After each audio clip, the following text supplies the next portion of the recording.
예, 할렐루야. 예, 오늘 하나님께서 우리에게 주시는 시편 46편 말씀을 은혜로 받겠습니다. 표제를 보면 뭐라고 돼 있나요? 예. 그 앞에 고라 자손의 시다. 그래서 이 고라 자손이 뭐예요? 예배 찬양대 내지는 예배 위원처럼 늘 이 예배를 섬기던 그런 이 족속이에요. 이 고라가 누군지 아시죠? 예. 이것 보세요. 하나님께서 고라의 아들들은 죽지 않으면서 그 아버지 이가 시다고 해서 아들까지 이가 시다라는 그 속담을 무효화시키시고, 그래서 각각의 죄에 따라서 보응하신 하나님이라는 것을 이렇게 표현하고 있어요. 물론 이것을 반대로 하면 뭐예요? 내가 아무리 믿음이 좋아도 내 새끼 못 끌어안고 간다. 우리 엄마가 아무리 신앙이 좋아도 나 못 따라간다. 또 신앙은 이렇게 1대1의 관계다라는 것도 함께 좀 말씀을 드리면서, 고라 자손의 시라는 표현에서 이것은 제의 음악으로 사용하겠구나. 그래서 이들이 예배를 드릴 때 하나님 앞에 목소리를 높여서 예배를 인도하던 어떤 그런 시편이었다라는 것을 알 수가 있고, 또 그래서 여기도 보면 인도자를 따라 이렇게 돼 있습니다. 그래서 고라 자손 등 어떤 예배의 인도자를 따라서 함께 하나님 앞에 불렀던 시편이다. 그런데 이 알라못이라는 표현이 있어요. 알라못이라는 표현은 본시에만 유일하게 딱 한 번 나오는 표현입니다.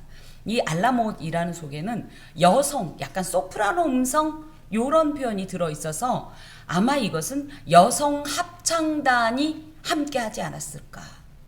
우리는 보통 이렇게 생각하죠. 고대는 여성들의 지위가 형편없어서 남성들의 전유물로만 예배를 드렸을 거라고 생각하지만, 보세요.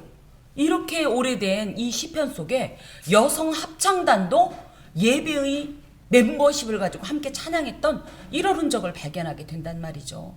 우리 하나님은 결코 여성들을 비하하지 않고요. 또 우리 여성들을 하나님의 거룩한 어떤 이 모임 가운데, 회중 가운데 열외시키지 않으시는 분이십니다. 그래서 이 배경을 보면 어떻게 이런 시편을 불렀을까를 볼 때 중간중간에 이제 나오는 내용도 있고, 아마 계속적으로 이제 히스기야 시대에 아수르 왕 사네립의 침략으로 예루살렘이 함락당할 위기의 상황에 있을 때 하나님의 도움으로 구원받은 사건을 배경으로 지어진 시일 거다라고 많은 이들이 추측을 합니다. 사실 막강한 이 아수르가 얼마나 강력한 국가였는지 몰라요. 그 당시엔 거의 세계 최강대국이라고 해도 과언이 아니에요. 우리가 지금 이제 뭐 민수기 등을 이렇게 읽으면서 세계 최강대국은 어디라고 일반적으로 알고 있어요. 그 당시 애굽으로 알고 있는데, 놀랍게도 이 애굽이 10가지의 재앙으로 일종의 무너졌어요. 그 견고한 왕조가. 예. 하나님, 우리 하나님 한 번 발하시면 세상의 모든 것 하나 없네, 이겁니다. 그리고 나서 약간 신흥 강대국으로 일어난 국가 중에 하나가 아수르인데, 이제 이 아수르 다음에가 바벨론이 되는 거예요. 그래서 이 아수르가 굉장히 강하였던 이 강대국인데, 그에 비하면 우리 이 팔레스틴, 이 가나안은 너무나 약소국가고 연약하고 수적으로나 모든 것에서 굉장히 빈약한 국가였죠. 힘도 없고 당연히 국력도 약하고. 그런데 그런 상태에서 막강한 적국의 침공과 포위로 죽음의 그림자가 짙게 드리워진 상황 속에서도 하나님만을 향한 사랑과 신뢰를 포기하지 않겠다. 우리는 곧 죽을지라도 나의 피난처이신 하나님 앞에서 나의 산성 되시고 환난 중에 만날 큰 도움 되신 하나님만 붙잡을 거다. 이런 선포의 시입니다. 이것은 또 루터의 시로 유명해요. 루터가 지었다라는 것이 아니라, 루터가 누굽니까? 종교개혁에 이 시발이 되었던 신호탄을 올린 분인데요. 이 루터가 이 시편에서 영감을 받아서 찬송가를 지었는데, 그것이 내주는 강한 성이요입니다. 그리고 이 종교개혁의 내용이 로마서 1장 17절이라면 부패한 로마 교황청을 상대로 끝까지 싸워 종교개혁을 끝까지 완수할 수 있도록 루터를 붙들어준 말씀이 본시예요. 그래서 우리도 이 어려움 중에 있을 때 이 시편을 그저 찬송하면 힘이 생기지 않습니까? 루터가 그런 우리와 동일한 감동으로 끝까지 하나님께서 주신 종교개혁의 사명을 완수했던 이런 귀한 시입니다. 이 시를 좀 봅시다. 자, 1절부터 이제 3절까지와 4절부터 7절 그리고 8절에서 11절로 이렇게 나뉘는데요. 공교롭게도 구성을 이렇게 보면요. 그때마다 셀라가 있어요. 3절 끝에 셀라, 7절 끝에 셀라, 11절 끝에 셀라 이렇게 구분을 합니다. 그래서 1절에서 3절은 환난 중에 도우시는 우리의 피난처 여호와 하나님을 환난을 상징하는 천대의 지변 중에서도 붙잡으시는 분으로 표현하고 있어요. 하나님은 우리의 피난처시오 힘이시니 환난 중에 만날 큰 도움이시라.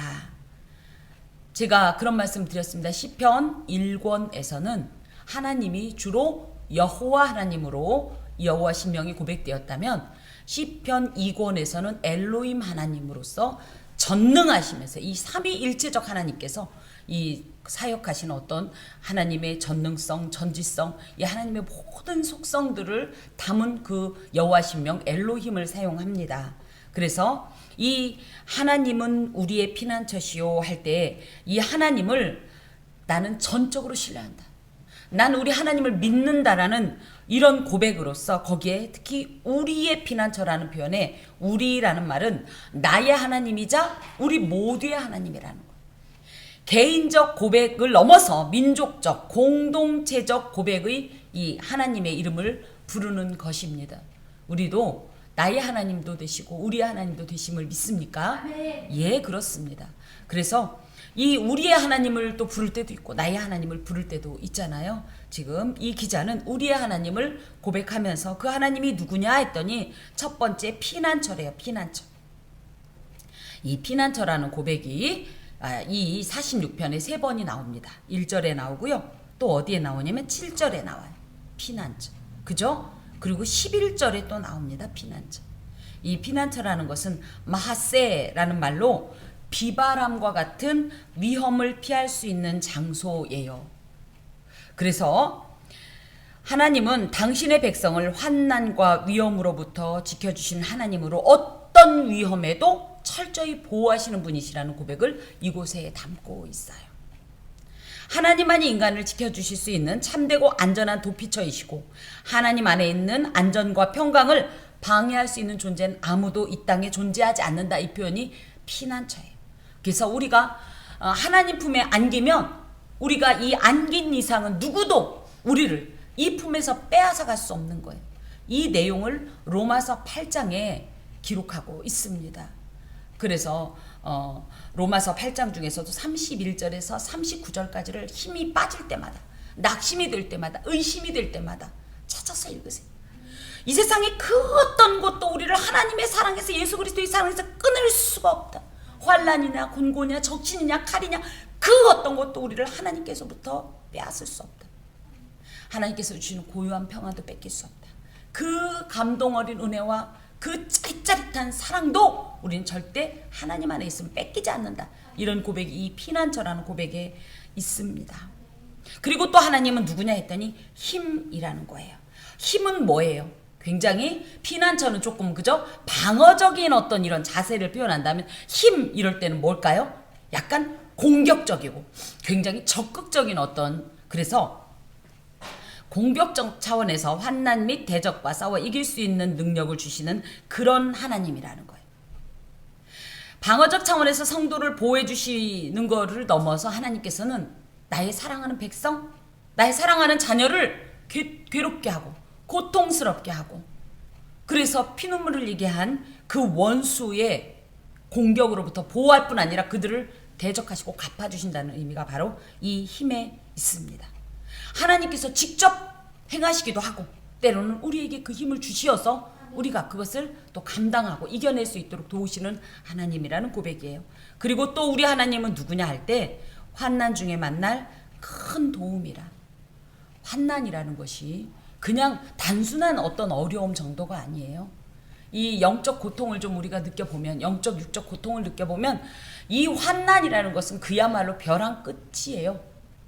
벼랑 끝에서도 서 있는 것이 아니라 어떻게 보면 가느다란 풀 한 포기 잡고 있는 그런 심정, 그런 상황에 비교할 수 있습니다. 그런 상황으로 묘사할 수 있습니다.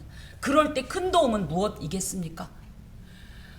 누구의 도움도 필요 없이 한 손으로 번쩍 그 낭떠러지 벼랑 끝에서 풀 한 포기에 매달려 있는 우리의 손을 통째로 옮기시는 그런 권능이라는 얘기예요. 하나님이 그런 분이시라는 얘기입니다.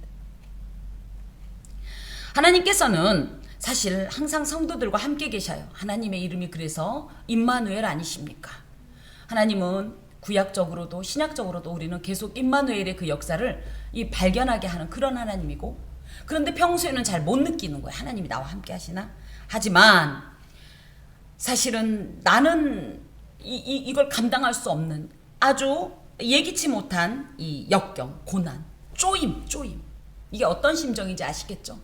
먹어도 먹는 게 아니고, 자도 자는 게 아니고, 내가 웃어도 웃는 게 아니고, 웃고 있지만 속에서는 피눈물이 흐르는 이런 고통 속에서 놀랍게도 만날 수 있는 하나님의 모습이 바로 환난 중에 우리와 함께 하시는 그 만날 큰 도움이시라는 얘기예요. 그 하나님이라는 얘기입니다.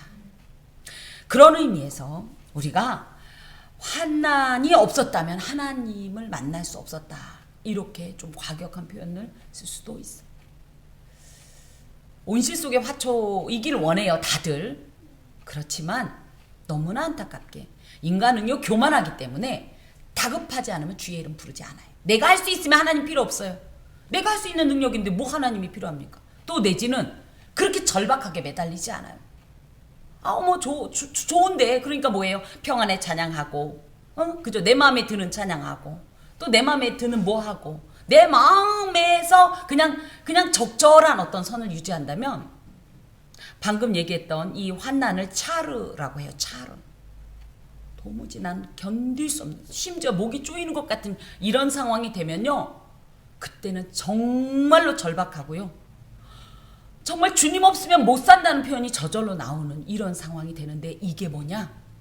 인간적으로 볼 땐 저주죠. 그런데 하나님께서는요, 요런 일을 통해서 하나님을 만나게 하는 어떤 통로로 사용하신다는 거예요. 그래서 환난은 하나님 안에선 섭리의 역사예요. 오늘 제가 아침에 이제 기도하면서 한 가정을, 사업체를 놓고 기도할 때 하나님께서 문득 이르셨어요. 그건 내가 하는 일이다. 주의 일이라는 표현을 딱 주시더라고요. 그것도 처음 들었네. 하나님 일이요? 내 일이다. 그거에 대해서는 이따가 좀 말씀을 드리겠습니다만, 우리가 생각할 때 하나님 일은 어떤 일이라고 생각해요? 모든 것이 평안하고 형통하고 잘 되고, 그죠?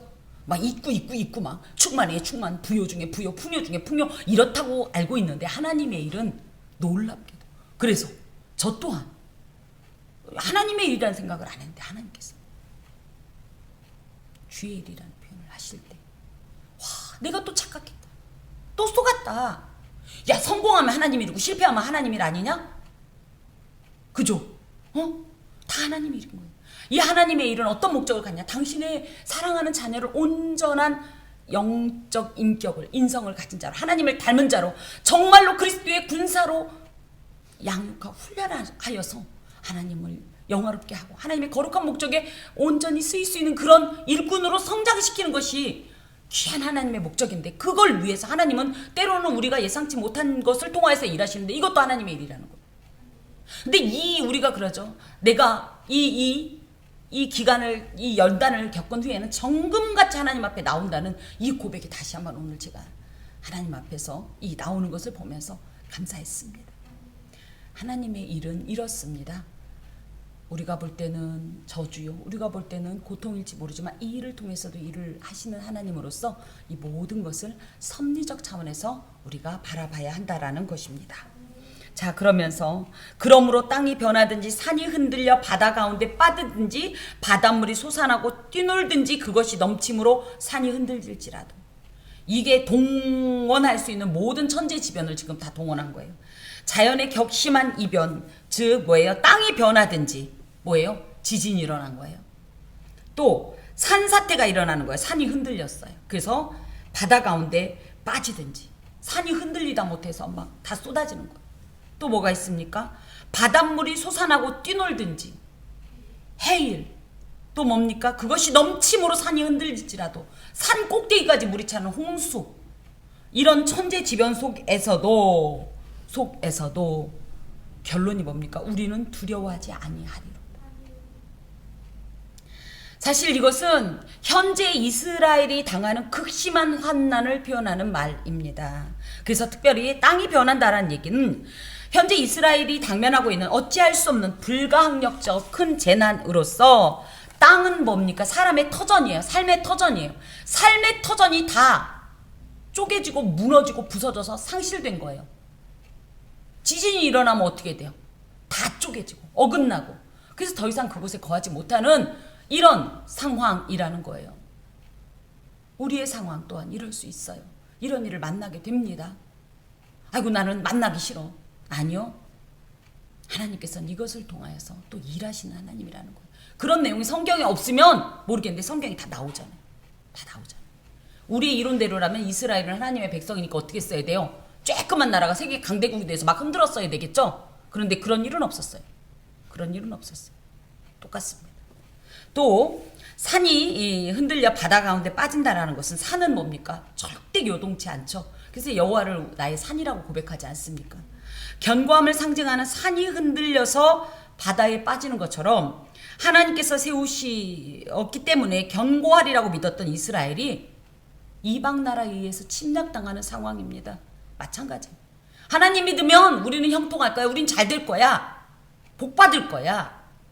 라고 이야기하지만 때로는 우리는 이처럼 산이 흔들려 바다 가운데 빠지는 것처럼 내가 그렇게 믿었던 것들마저 다 흔들리는 순간이 온다라는 거예요. 또 바닷물이 솟아나고 뛰놀든지, 그래서 높은 경랑과 해일처럼 이방인들이 위협적으로 달려들어서 막 군사적으로 공격하고, 또 실제로 랍사게라는 사람은 막 심리전을 하고, 이런 상황 속에서 견디기 어렵다는 거예요. 주변에서 어떤 힘겨운 일이 있어도 위로의 말을 하고 격려의 말을 하면 조금 용기가 생기잖아요. 그쵸? 그런데 뭐예요? 옆에서 막 말도 비난하고 멸시하고 조롱하면서 내 그럴 줄 알았다라는 이런 식으로 얘기를 한다며. 그쵸? 또 그것이 넘침으로 산이 흔들릴지라도, 그래서 나의 모든 기반, 내가 그동안 쌓아왔던 모든 것들이 산이 흔들리면 다 무너지는 거예요. 그야말로 제로가 되는 거고, 마이너스가 안 되면 천만 다행인 상황인 거예요. 마이너스일 수도 있어요. 그렇지만 우리는 두려워하지 않겠다. 하나님께서 우리의 피난처시고 힘이시고 큰 도우심을 믿는 신앙이 있기 때문에 이게 두려움의 이 진짜가 아니라, 진짜 두려움이 아니라는 거예요. 진짜 두려움은 뭐예요? 하나님이 안 계신 거예요. 우리가 어떤 환난을 당해도 하나님이 계시면 괜찮아요. 근데 그 어떤 화려한 그쵸? 이런 역사 속에, 삶 속에 하나님이 안 계시면 망한 거예요. 진짜 두려움이에요. 하나님이 함께 하십니까? 하나님을 모시고 계십니까? 네. 그분을 전적으로 붙잡고 계십니까? 네. 그러면 우리도 이 시편 기자와 마찬가지도 또 우리로 똑같이 얘기해야 돼요. 우리는 두려워하지 아니하리로다. 하나님께서 나를 죽이시랴? 우리 하나님 죽이시는 분 아니에요. 하지만 죽기까지 낮추시는 분이시긴 해요.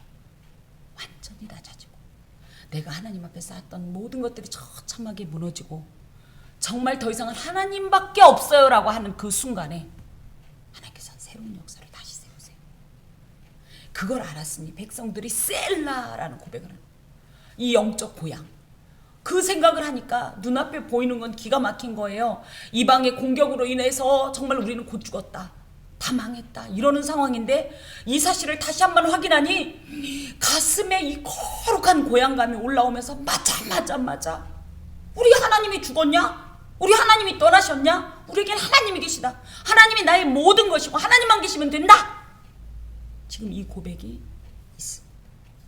자, 4절부터 7절까지는 또 그러면서 그 하나님이 누구냐, 또 그 하나님의 역사를 회고하면서 마치 이 하나님이 거룩한 성에 거하시면서 우리의 피난처가 되시는 것 같은 이런 인상으로 묘사를 하는데, 한 시내가 있어 나뉘어 흘러 하나님의 성 곧 지존하신 이의 성소를 기쁘게 하도다. 한 시내라는 말은 나하르라는 말로 어떤 상황이 돼도 마르지 않는 강을 말해요. 예루살렘이 그 실로암, 그 히스기야 시대에 이거 아시죠? 역사적으로 실로암 물을 이 지하로 이렇게 끌어들여갔고요. 예루살렘 성으로 지하 수로를 통해서 예루살렘 성으로 물이 공급됐었어요. 이게 히스기야 시대에 이 아수르의 공격 등에 있을 때 이렇게 비밀이 작업한 이런 내용인데요. 이게 거꾸로는 이제 마치 이렇게 흘러 들어온 것 같지만 이런 그 마르지 않는 강이 누구다? 하나님이라는 거예요. 이런 마르지 않는 강이신 하나님께서 어떤 일이 있어요? 우리에게도 인생의 건기가 찾아오겠지요. 있지요. 예. 목마르고. 또 우리도 모르게 무료할 때도 있어요. 또 따분하기도 해요. 지루하기도 해요. 내지는 마음이 무감각해지기도 해요. 그럴 때도 우리를 넉넉히 적셔줄 수 있는 은혜의 강수의 근원지신 하나님이 지금 이곳에 표현되고 있어요. 그곳에만 오면 목마른 모든 자들이 값없이 돈 없이 와서 먹고 이 안식을 취할 수 있는 그 한 시내가 있다라는 거예요. 그 시내는 또한 나뉘어 흘러라는 얘기는 어떻게 보면 이 근원지 물의 근원지라고 하면 이 물이 얼마나 풍부하면 각 지류를 가지고 있다는 거예요. 그래서 이 강으로도 흐르고 한강이 크니까 무슨 천 있는 것처럼 그런 강이라는 거예요. 여호와께서.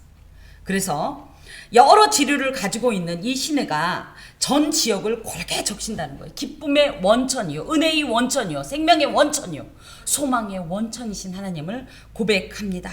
특별히 이런 일이 있다면 물이 귀한 팔레스틴 지역에서는 너무너무 놀라운 일이고요. 너무너무 복된 일이지요. 우리 영혼에 목마름이 반드시 있습니다. 이 목마름은 이 하나님, 나하르 되신 하나님 안에서 해갈이 되는 거예요.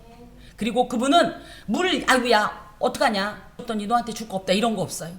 늘 풍부하기 때문에 만민이 와서 그 시냇물을 마셔도 모두 다 만족할 만큼 마실 수 있는 이 역사를 가지신 이 은혜의 원천이신 하나님이 이곳에서 고백되고 있습니다. 그러면서 그것들이 하나님의 성 곧 지존하신 이의 성소를 기쁘게 하도다. 이런 표현은요, 하나님의 성이라는 표현은 예루살렘을 말해요. 예루살렘은 물론 이르 샬라임이에요. 그래서 평화의 도시라는 뜻이에요. 이르가 도시거든요. 샬라임은 평화예요. 그런데 여기서 이제 하나님의 성이라는 것은 궁극적으로는 예루살렘을 가리키지만 하나님의 성은 이르 엘로힘입니다. 그래서 하나님께서 지키시고 보호하시는 하나님의 백성들의 도성인 예루살렘이 이걸로 인하여서, 이 시내로 인하여서 기쁨을 누린다는 거예요. 또 그곳은 지존하신 이의 성소라는 거예요. 지존하신 이가 누구예요? 하나님의 성소라는 거예요. 하나님이 임재하시고 마치 당신이 거처 삼으신 것 같은 그곳이라는 거죠. 그래서 하나님의 도성은 어떤 곳이냐고 하면 세상의 모든 신들과 구별되는 참신이고 인간의 모든 문제를 해결할 수 있는 유일하신 분이라는 고백이 이 지존하신 분이라는 속에 있습니다. 그래서 그 시내가 이 예루살렘 성, 그래서 예루살렘 성은 하나님의 거룩한 성이기도 하고 또 지존하신 성소도 이제 마찬가지인데 그곳에 거하는 모든 자를 적셔준다는 거예요. 충만케 하신다는 거예요. 해갈해 주신다는 거예요. 하나님이 그 성 중에 계심에 성이 흔들리지 아니할 것이라. 그래서 하나님께서 이 모든 우리의 심정을 또 우리의 이 심령을 기쁘게 할 수 있는 이유가 뭐냐면 하나님이 우리 중에 좌정하여 다스리시기 때문이라는 거예요. 내주 충만케 하시는 분이시기 때문이라는 거예요. 그러니 하나님이 우리 안에 계시면 어떤 일이 있어요? 요동치 않고 또 친히 도우시기 때문에 환난 중에서도 우리가 두려워할 이유가 없는 그런 전적 이 신뢰와 견고하고 든든한 어떤 그런 분으로 보호자로 역사하시는 그분을 하나님 앞에서 우리가 만날 수 있다라는 거죠. 오히려 이 일 때문에 이 하나님이 그 예루살렘 성에 계시기 때문에 이 한 시내도 그 예루살렘에서 발원지가 되어서 모든 일을 적셔준다라고 이렇게 바꾸어서 해석해도 가능합니다. 한 시내로 인하여서 우리 모두는 기뻐할 수 있습니다. 하나님께서 그 기쁨을 주시기 때문입니다. 이것은 단순히 그저 어떤 문제를 해결하고 그 문제에 대해서 일시적으로 위로를 받는 차원을 넘어서 하나님의 풍성한 영적 복을 가리키는 것입니다. 그래서 이 하나님의 풍성한 영적 복은요, 하나님의 성에 거하는 자에게 공급되는 마르지 않는 생수와 같고요, 하나님의 백성들이 누리게 될 영원한 안식과 참된 기쁨과 평안과 또 연결이 됩니다. 그래서 이 안식과 평안과 기쁨을 소유한 자는 어떤 현실적 어려움이 와도 더 이상 그것 때문에 요동하지도 않고 그것이 우리의 삶에 문제가 되지 않는다라는 거예요. 자, 또 봅시다. 그러면서 새벽에 하나님이 도우시리로다. 새벽은 뽀케르라고 하는데요. 새벽이라는 건 뭐예요? 밤이 끝나고 아침이 시작됐다. 그래서 경계 지점이에요. 그런 것처럼 사네립의 침공 사건 중에 아수르의 위협 편지를 두고 기도하던 히스기야에게 임한 하나님의 구원 사건은 이제 새벽, 아침의 시작, 빛의 시작이라는 거예요. 그래서 하나님께서 새벽에 도우신다 그러니까 새벽 기도를 해야 되는구나. 물론 새벽 기도 해야 되지만 또 그것보다는 새벽은 뭐예요? 어둠을 등 뒤로 하고 아침을 맞는, 그죠? 빛을 맞는 입장이잖아요. 히스기야가 눈물로써 이 협박 편지를 가지고 하나님의 전에 올라가서 눈물로써 기도했을 때 어떤 역사가 있었습니까? 하나님께서 그 기도를 들으시지 않았습니까? 그리고 어둠의 모든 세력은 등 뒤로 하게 하고 이제 빛의 세력, 은혜의 세력, 권능의 세력으로 역사하지 않았습니까? 그런 하나님에 대한 고백을 이곳에 담고 있습니다. 지금 우리가 어두움입니까? 밤입니까? 곧 하나님께서 우리에게 새벽을 주시고 우리가 새벽을 맞는 그 순간 우리는 상상치도 못할 하나님의 놀라운 역사를 경험하게 될 것입니다. 실제로 이 열왕기하 19장 35절에 보면 하나님께서 18만 5천 명을 몰살시켰어요. 이 히스기야의 편지를 놓고 울며 기도했던 이 기도에 대한 응답으로. 이스라엘 백성들은 이런 걸 상상도 못했단 말이죠. 하나님은 상상 못할 역사로 우리를 당신이 우리의 보호자가 되신다라는 것을 우리에게 확인시켜 주시는 그런 분이십니다. 문나라가 떠들며 왕국이 흔들렸더니 그가 소리를 내심에 땅에 녹았도다. 그래서 문나라라고 할 때는 이제 가까이 있는 아수르를 말해요. 그래서 대적들의 기세가 아주 왕국이 흔들릴 정도로 얼마나 위협적이고 실제적이었죠. 그런데 그가 누굽니까? 하나님께서 소리를 발하시면, 그래서 아까 우리 70장에도 우리 주 하나님 한 번 발하시면 세상의 모든 것 하나 없네, 이 고백이 여기에 나오는 거예요. 우리 하나님이 한 번만, 큰 소리도 아니지만 이놈 한 번 하시면 그들이 다 뭐예요? 녹아지는 것처럼, 없어지는 것처럼, 쓰러지는 것처럼 이런 역사가 일어난다라는 거예요. 이 표현이 특히 녹았다라는 표현은 낙담하다라는 표현인데요. 여리고 사건을 기억하십니까? 그 사건 속에서 그들이 그러죠. 라합이 그러잖아요. 야, 우리 다 녹았다. 마음이 녹았다. 이게 이 소리입니다. 그래서 모든 것이 의지가 상실되고 무력감, 그래서 아무것도 못하는, 손 하나 까딱 못하는 이런 상태로 만들어 버리신다는 거예요. 하나님께서. 만군의 여호와께서 우리와 함께 하시니 야곱의 하나님은 우리의 피난처시로다. 그래서 11절과 이제 이렇게 반복이 되는데요. 이것이 주제의 구절로서 만군의 여호와라는 것은, 만군이라는 얘기가 무슨 얘기예요? 모든 군사력, 모든 어떤 이 대적을 멸할 수 있는 능력을 의미해요. 그래서 이 만군의 여호와라는 표현은 전쟁하시는 여호와라는 뜻을 갖고 있어요. 그래서 이 전쟁에 능하신 여호와, 하나님이 손대면 백전백승인 이 하나님께서 세상에 우리 편이네. 예수가 우리의 장수라고 돼 있죠. 만군의 여호와께서, 즉 전쟁의 성패를 주관하시는 모든 군대 외에 계신 하나님께서, 악인을 징벌하시고 심판하시는 심판자이신 하나님께서, 자신의 백성을 악인들이 공격으로부터 안전하게 지켜주고 보호하시는 보호자이신 하나님께서 우리와 함께 하시는데, 또 야곱의 하나님은 우리의 피난처라 할 때 이 야곱의 하나님은 지난번에도 한번 말씀을 드렸어요. 첫 번째, 야곱이요, 이스라엘 12지파의 본격적인 시조입니다. 그러다 보니까 야곱의 이름이 이스라엘이 그들의 이름이 된 거예요. 그만큼 하나님과 야곱은 굉장히 친밀하고도 아주 끈끈한 언약의 관계라는 사실이 여기에서 강조되고요. 하나 더는 야곱이 어떤 삶을 살았습니까? 부잣집 도련님으로 태어나서, 그죠? 고생도 한 번 안 하다가, 그쵸? 사실은 내 주를 가까이 하게 하면 그 찬양에 보면 찬송에 보면 야곱의 이 질곡 많은 세상이 다 이 삶이 표현되어 있잖아요. 세상이 이 혈족한테 사기당하고 그죠? 그 돌베개 베고 잠을 자고 여러 가지 여러 번 죽을 고비를 당하고 또 자신의 자녀들 때문에 애통을 하고 이런 모든 삶처럼 이스라엘 민족도 하나님 안에서 그런 다양한 질곡의 세월을 보낸 그런 존재라는 거예요. 하지만 이럴 때마다 하나님은 버리지 않으시고 고통의 순간마다 피난처가 되어주시고 의지가 되어주시고 보호자가 되어주셨으니 이 하나님은 정말 나의 영원한 피난처다. 다시 한번 고백하면서 그렇게 고백하고 나니까 또 셀라가 저절로 나오는 거예요. 셀라. 우리도 하나님을 찬양할 때 이 셀라의 찬양을 좀 드려야 합니다. 그냥 힘 빠져갖고 그냥 맥 빠져갖고 이렇게 하지 말고 더 최선을 다해서 셀라의 찬양을 드릴 수 있어야 돼.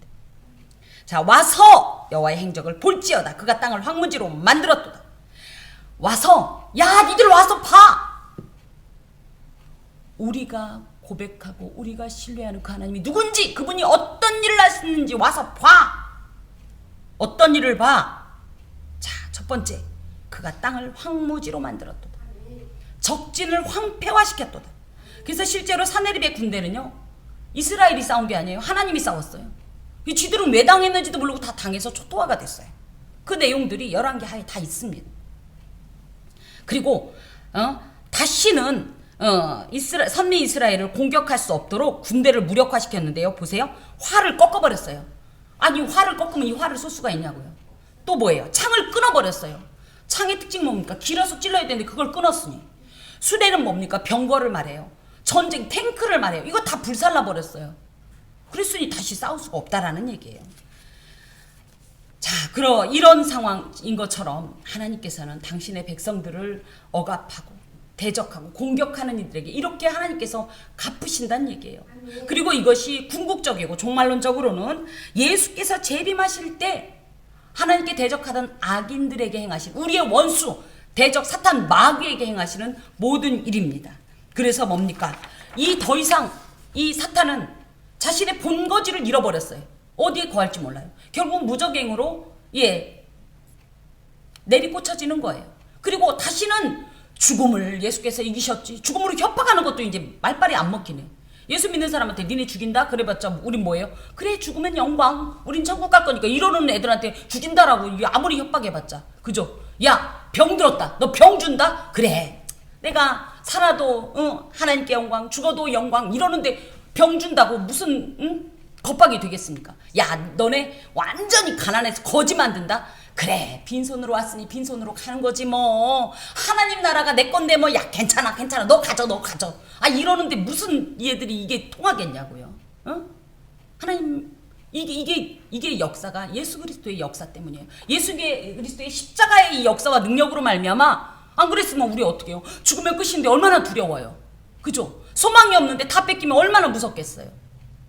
이 예수 그리스도의 이 심판날에 임할 이 역사를 또 이곳에 담고 있습니다. 이르시기를 너희는 가만히 있어 내가 하나님됨을 알지어다.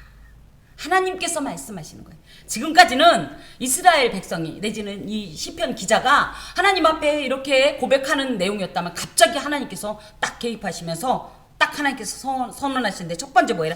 가만히 있어라. 스탑. 라파 이런 뜻으로 진짜 스탑이라는 뜻이에요. 그렇다고 가만히 있으라니까 난 모르겠다 이런 가만히 있는 게 아니라 너의 인간적인 도모나 계획이나 너의 능력이나 소위 말하는 이 짱구를 막 굴리지 말란 얘기예요. 그걸 믿지 말란 얘기예요. 그리고 뭐 하란 얘기예요? 우리가 동작을 멈추라는 얘기는 나의 인간적인 어떤 생각들, 계획들, 막 또 꼼수들을 부리지 말고 하나님의 절대 주권과 뜻을 받아들이도록 나의 인간적인 모든 것을 스탑하라는 얘기예요. 너희는 가만히 있어 그러니까 집에 누워있으라는 얘기가 아니라 나는 아무것도 못하니까 이제부터 뭐 하라는 거야. 하나님이 일해달라고 하나님을 붙잡으라는 말씀이에요. 그리고 또 내가 하나님 됨을 알지어다. 알라. 이 안다라는 건 뭐예요? 이 체험적인 신앙이에요. 그러면서 하나님을 이미 만난 거예요. 어떤 하나님? 모든 것을 해결하시고 또 우리가 상상 못하는 크고 은밀한 것을 허락하시는 하나님. 그래서 하나님께서 모든 문제를 완벽하게 해결하심으로써 스스로 전능하신 하나님 되심을 내가 보여줄 테니까 그거 봐라. 내가 문나라 중에서 높임을 받으리라. 그러면서 또 내가 세계 중에서 높임을 받으리라. 여호와께서 열방과 세계 중에서 높임을 받는 그날이 우리의 삶을 통해서 만방에 선포되고, 그것 때문에 사람들이 야, 실제적으로 성경에 보면 그렇죠. 그래서 뭐예요? 아비멜렉 같은 경우, 그죠? 야, 아브라함 처음에 우습게 봤는데 어머, 죄를 돌보시는 저 신은 누구야? 야, 이제 봤어. 또 이삭에게도 그러죠. 예, 땅만 우물만 파면 와서 메꾸고 힘술 부렸는데 어느 날 보니까 세상에 그 농사가 안 되는 곳에서 100배나 얻는, 그래서 거부가 되는 이삭을 보고 야, 네가 믿는 그 신 인정. 이 역사가 일어난다는 거. 우리가 생각할 때는 지금 다 무너진 것 같은 거예요. 아무것도 아닌 것 같아요. 진짜로 땅이 변하고 산이 흔들려 바다의 가운데 빠지고 바닷물이 솟아나서 또 그것이 넘침으로 산이 흔들리는 이런 역사가 있어도 오히려 전적 무에서 전적 유로 창조하신 하나님의 그 권능의 역사를 우리도 보지만 다른 사람들도 보게 만든다. 그래서 결론적으로 어떻게 우리 주께서 세계 만방 중에 홀로 높임을 받으시는 이 역사를 내가 이룰 터이니 너희는 뭐해라? 가만히 있어라. 그리고 내가 누구인지, 내가 어떤 일을 하는지 봐라, 알아라. 이 말씀을 하십니다. 만군의 여호와께서 우리와 함께 하시니 야곱의 하나님은 우리의 피난처시로다. 셀라. 하나님께서는 반드시 이 전쟁 가운데 당신이 앞서서 싸우실 것이고 길을 내실 것이고 강을 만드실 것입니다. 우리는 그 하나님을 붙잡고 우리의 피난처 되신 그 하나님만 의지하고 한 걸음 한 걸음을, 또 한순간 한순간의 고비를, 그 계속적으로 넘어오는 파도를 넘어가는 겁니다. 저는 요즘 그런 얘기해요. 하나님 우리 죽이시는 분 아니잖아요. 저는 그걸 믿어요. 죽을 것 같지만 죽이지는 않으시는 거 알아요. 죽을 것 같은 건 사실이에요. 하지만 죽을 것 같은 거지 죽지는 않아요. 너무 절망하지 마세요. 절망하지 마세요. 여러분은 우리의 피난처가 되시며 위로자가 되신 하나님을 믿습니까? 아멘. 경험하셨습니까? 그렇다면 그 어려움 가운데 도움을 받은 우리의 이 신앙 간증을 또 우리도 선포해야 돼요. 그래야 그들이 우리 하나님께 높임과 영광을 올려드릴 수 있습니다. 무슨 일이 있더라도 하나님께서는 당신을 의뢰하는 자들에게 가장 완전한 피난처와 큰 도움이 되십니다. 천지가 요동해도 결코 우리가 두려워하지 않을 수 있는 이유가 바로 이 부분 때문입니다. 하나님, 우리가 지금 천지가 요동하는 가운데 있지만 우리를 굳게 잡아주시옵소서. 내가 잡는 힘은 약합니다. 하나님과 우리가 손을 잡을 땐 이렇게 잡는 게 아니에요. 이렇게 잡는 게 아니에요. 하나님 우리를 이렇게 잡는 데잖아. 이렇게 기도합시다. 주님, 내가 주님을 붙잡지만 나의 손은 심히 미력합니다. 자주 넘어집니다. 자꾸 실망합니다. 좌절합니다. 하지만 그 손을 믿지 않고 당신이 힘껏 나의 손을 잡으시니 승리하겠나이다. 반드시 귀한 주님의 일을 보겠나이다. 너희는 가만히 있어. 내가 하나님 됨을 알지어다. 하나님, 주님만 의지하면서 주의 큰 일을 보게 하여 주옵소서.